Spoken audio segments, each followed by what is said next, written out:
service public, au nom du syndicat de la ville de Paris, des syndicats de l'US Paris et puis tous les syndicats territoriaux mobilisés. Donc, on souhaite la bienvenue à nos camarades d'Infocom, nos camarades d'Air France, nos camarades de Bouilleur et donc Michael qui vient nous rejoindre. Ce moment il est important parce que voilà, c'est évidemment la solidarité financière avec les grévistes, mais c'est aussi, et j'ai envie de dire surtout, une étape importante pour la lutte, parce qu'on n'est pas sur un mouvement qui se termine, donc on n'est pas en train aujourd'hui de remettre de l'argent à des grévistes parce qu'ils ont fait la grève. On est sur l'initiative de soutien financier pour aider à faire face aux conséquences financières de la grève, mais on est donc aussi et surtout sur une initiative qui permet de continuer de faire grandir ce mouvement, de lui redonner du souffle, et on n'est surtout pas sur la fin du mouvement. Demain, il y a une grande journée d'action qui est une étape dans la construction de la mobilisation, mais ça n'est pas une fin en soi. Le 14, c'est une nouvelle étape, et donc notre détermination, elle est intacte. Elle est même renforcée par l'initiative d'aujourd'hui, et donc je tiens vraiment chaleureusement à remercier les camarades, et on va les applaudir dès que j'aurai terminé de parler pour les remercier comme il se doit de ce moment très important. Et donc voilà, on est convaincu du fait qu'on peut gagner, donc la bagarre elle continue. Valls il peut s'asseoir sur le fait qu'on serait épuisé, et il peut compter sur nous pour nous battre jusqu'au bout. Donc voilà, merci beaucoup camarades.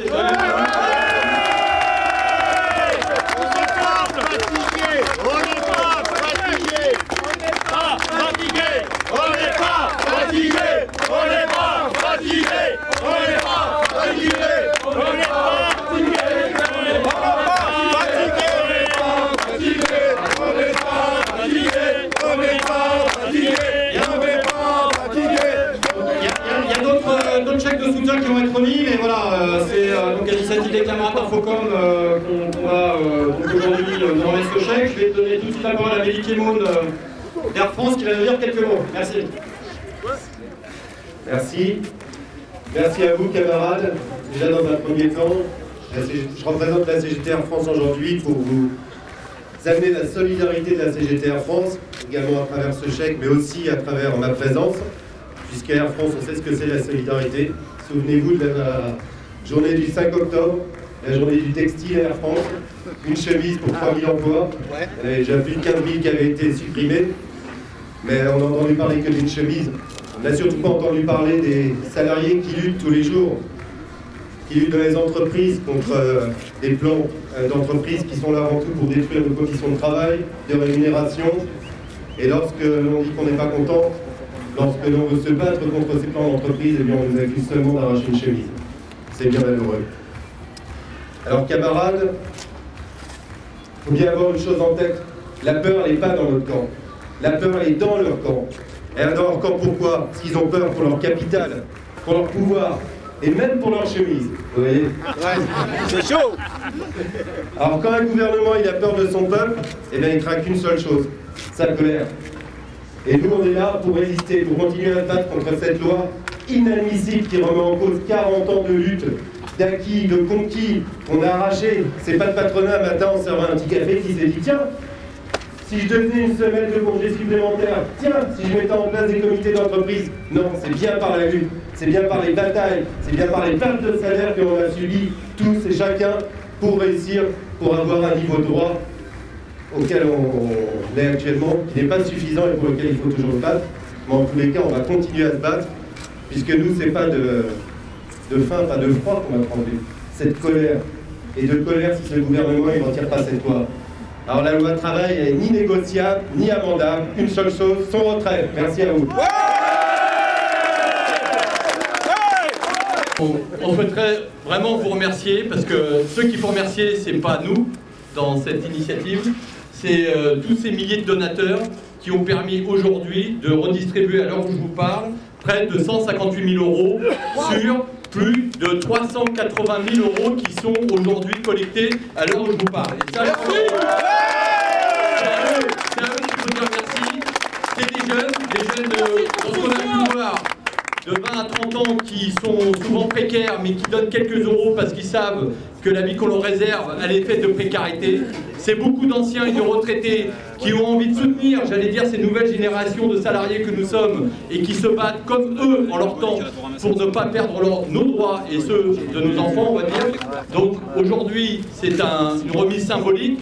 On a voulu faire un geste fort parce qu'on pense que à la Tirue, c'est aussi un des lieux importants de la lutte et de l'action par cette grève reproductible qui, je crois, en est à son 12e ou 13e jour de mémoire.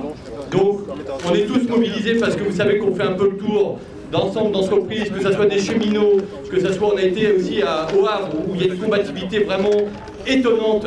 On a voulu aller aussi voir les cheminots de la gare d'Austerlitz. On a prévu d'aller voir la RATP Bus. On a aussi donné et apporté notre solidarité aux salariés d'Amazon Logistique qui sont en grève, parce qu'il nous semblait important de montrer que la CGT et les autres syndicats qui sont avec nous mènent des luttes pas simplement dans des grands secteurs, mais aussi dans d'autres entreprises comme des multinationales. Ce chèque de 20 000 €, c'est un soutien, c'est une première étape, j'allais dire. Ça va aider, on l'espère en tout cas, aux salariés grévistes de pouvoir, j'allais dire, améliorer les fins de mois. Ce qu'on a voulu faire aussi, c'est que cet argent, c'est vous les grévistes qui allez déterminer entre vous de savoir comment vous allez le répartir. Et ça, c'est aussi une des originalités de cette caisse. La première, c'est qu'elle est digitale, ce qui n'est pas forcément une tradition dans nos organisations, mais aussi parce que c'est les grévistes qui vont discuter ensemble avec leurs syndicats de savoir qui il faut aider, quels sont les critères de répartition. Donc je m'en arrête là. Ce que je voulais juste vous dire, c'est que dans les travaux pratiques, évidemment je ne l'ai pas dans la main, mais on a aussi amené des flyers pour continuer à la faire vivre, cette caisse. Nous on espère vivement que dès demain on sera à plus de 400 000 €, ce qui est juste énorme quand on voit en si peu de temps combien d'argent peut être collecté, et que ça vient se compléter à d'autres caisses de grève qui ne sont pas contradictoires mais qui sont complémentaires pour tout simplement faire durer la lutte et dire clairement au gouvernement, par cette grande manifestation qu'il y aura demain, tant qu'il n'y a pas de retrait, il n'y aura pas de trêve. Voilà, merci à vous.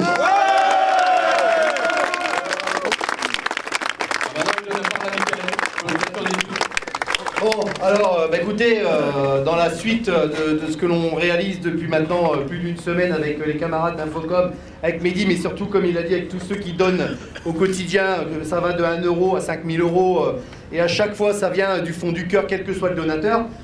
On s'aperçoit que la solidarité, c'est pas un vain mot dans la CGT. C'est-à-dire qu'aujourd'hui, le gouvernement, il essuie revers sur revers, et malgré un visage qui va en dire long sur sa détermination, la note, elle est bien plus profonde. Parce que nous, notre détermination, elle vient du fait qu'on n'a pas le choix. D'ailleurs, aujourd'hui, la question ne se pose pas de savoir si on doit continuer ou pas, si on doit résister ou pas. Ils ne nous laissent pas le choix. Ça fait 40 ans qu'on en prend plein la gueule, ça fait 40 ans que tout le système, que ce soit l'Europe, que ce soit les financiers du CAC 40, qui nous écrasent comme des merdes, comme c'est pas possible, veulent aujourd'hui maintenant enfoncer coin jusqu'au bout, avec cette loi El Khomri, qui en réalité est une loi européenne, qui partout où elle est passée a fait la misère sociale, du chômage, et surtout des emplois de nouvelle génération. Alors oui, certains s'amusent à dire, notamment certains médias, qui ne cesse de raconter tout et n'importe quoi. On n'est plus dans l'information, mais dans la désinformation la plus totale. Et aujourd'hui, on nous laisse croire qu'en France, si cette loi ne passe pas, on serait les derniers en Europe. Or, aujourd'hui, je pense qu'on est les premiers. On est les premiers parce qu'on a compris qu'en se battant, on arrivera à mettre à mal ce monde qui nous assassine. Parce que réellement, aujourd'hui, ce que l'on veut, c'est notre mort. C'est le monde du travail que l'on veut faire crever. Parce que la loi El Khomri est une étape parmi d'autres. Parce que il y a eu les lois Macron 1, Macron 2, il y a les lois aujourd'hui toutes plus permissives les unes que les autres. Et aujourd'hui, on assassine le code du travail. Mais ce que l'on veut surtout, c'est un monde dans lequel les entreprises les plus puissantes auront plein pouvoir et détruire ce qu'il reste. Sauf qu'ils ne s'attendaient pas à une seule chose. C'est nous. La résistance, comment on allait s'organiser. Et à travers cette quête, à travers ce que les camarades d'Infocom ont fait, et quand ils nous ont appelés, ils nous ont demandé à nous les Goodyear de venir, on est venu immédiatement. La question on ne réfléchit pas dans ces conditions-là. Parce qu'on sait tous que ce qui fait notre force, ce qui nous a permis chez nous à Goodyear de lutter pendant 7 ans contre la plus grosse multinationale du pneu, qui aujourd'hui, par soif de vengeance, veut nous faire condamner à de la prison ferme. Parce que c'est ça la réalité. Notre peine de prison chez Goodyear, c'est en réalité une peine de prison pour tous. Si nous sommes condamnés le 19 octobre à Amiens, et on compte tous sur vous le 19 octobre à Amiens à la cour d'appel. Si on est condamné, c'est l'ensemble du monde du travail qui sera condamné. C'est une première sous la 5e République. Tout comme la réquisition des salariés, notamment des cheminots, est une première sous la 5e République.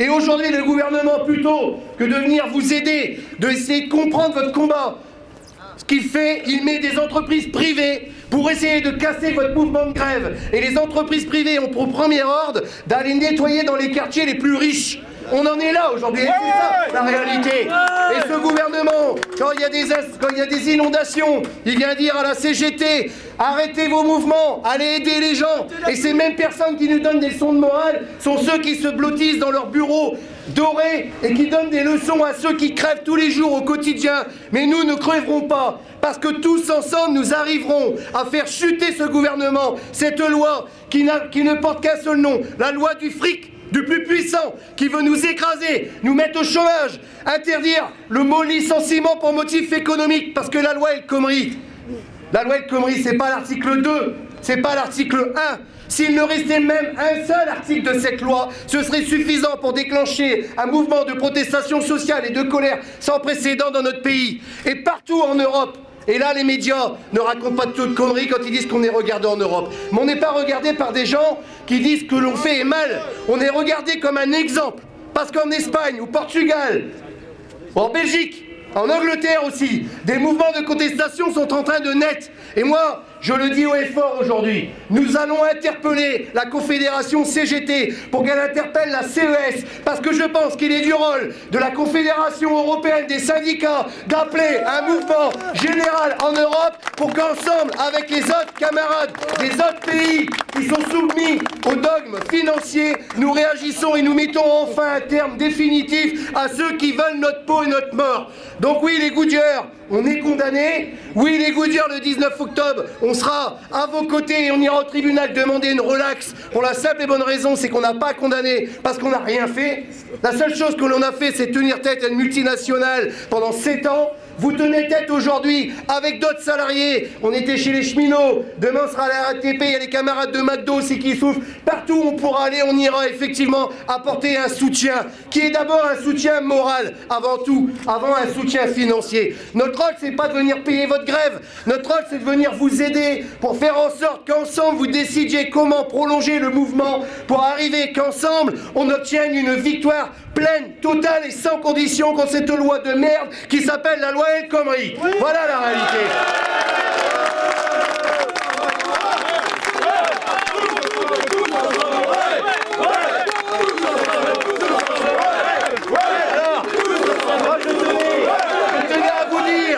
Je tenais à vous dire que quand vous reprendrez le boulot, quand on aura gagné, vous allez me faire le plaisir de mettre des ordures dans vos camions. Il y en a quelques-unes qui traînent dans quelques bureaux, des ordures. On peut même les citer. Valls, Hollande, Macron. Et n'oublions pas notre camarade Berger, qui lui, tous les jours, et notamment hier, dans les médias, faisait une sortie de route honteuse de la part d'un soi-disant syndicaliste qui se permet de dire que ceux qui luttent ne sont pas ceux qui seront impactés par la loi. C'est un menteur au même titre que ceux qui nous écrasent au quotidien. Nous avons un ennemi et des ennemis communs. Et nous savons une chose, c'est que le mouvement social aujourd'hui est un mouvement populaire. Je voyais tout à l'heure les camarades d'Austerlitz et de Versailles qui faisaient sur le péage une opération péage gratuit. Pas un automobiliste, pas une personne leur a refusé non seulement de leur donner quelque chose, mais aussi de partager avec eux l'idée que on a raison, que c'est tous ensemble qu'on va pouvoir faire changer les choses. Et je le redis très clairement, la loi El Khomri ne doit pas passer, parce que si elle passe, on est condamné à crever. C'est elle ou nous, et ce sera forcément nous. Merci beaucoup, continuez, ne lâchez rien, et moi je dis, tous ensemble, ouais, ouais, tous ensemble, ouais, ouais. Tous ensemble, ouais, ouais. Bravo mes camarades, bravo à vous, bravo.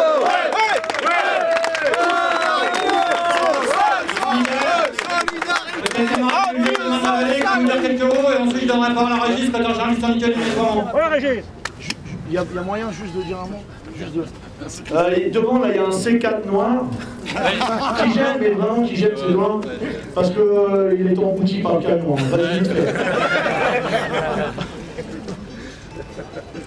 Oui, donc moi je suis Claude de l'Union locale Société Marne-la-Vallée, donc les militants de Marne-la-Vallée vous donnent un petit chèque de solidarité. Voilà. Oh, ouais, ouais, ouais.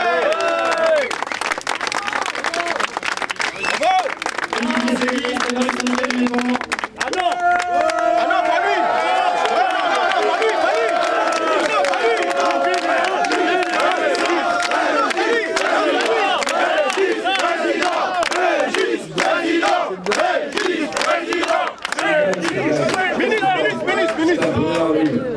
C'est un peu mal. Non, moi, j'ai pas grand-chose à rajouter, hein, juste qu'on est là depuis le 30... mai. J'allais dire le 30 avril parce que ça fait quand même 4 mois qu'on est sur cette putain de loi. Mais en même temps, on va prendre le temps. Hein. Ça, on va prendre le temps. On avait décidé vendredi dernier d'aller jusqu'au 14 juin, mais on va continuer. On a un petit record à battre parce que dans cette usine, en octobre-novembre 2010, on est resté 21 jours.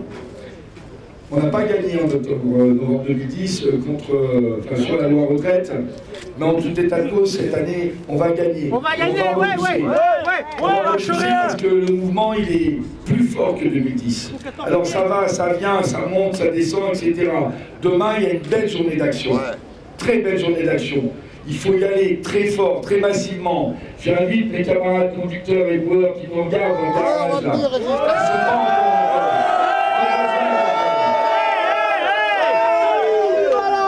On est là depuis le 30 mai.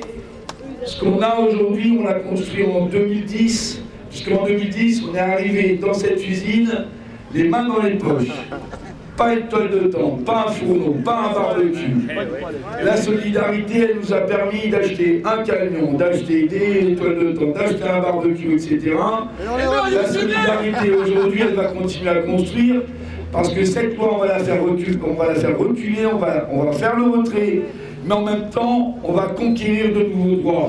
On va aller sur la bataille des salaires, on va aller sur la bataille de l'emploi. C'est là-dessus qu'il faut aller. Parce que cette loi, pour nous travailleurs, elle n'est pas bonne, mais pour toutes les générations, pendant 40 ans, elle va nous pourrir la vie.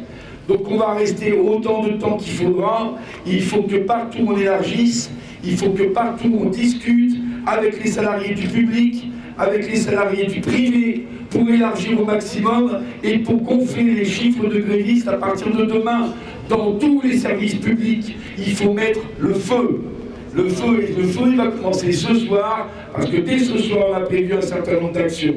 Je n'en dirai pas plus, mais il faut y aller très fort pour que la journée de demain, elle soit grosse. Et il faut accompagner Martinez le 17 très fort. Donc jusqu'au 17, il faut péter le feu, mes camarades. Il faut y aller. On va gagner, c'est certain. Merci, mes camarades. C'est ça la CGT.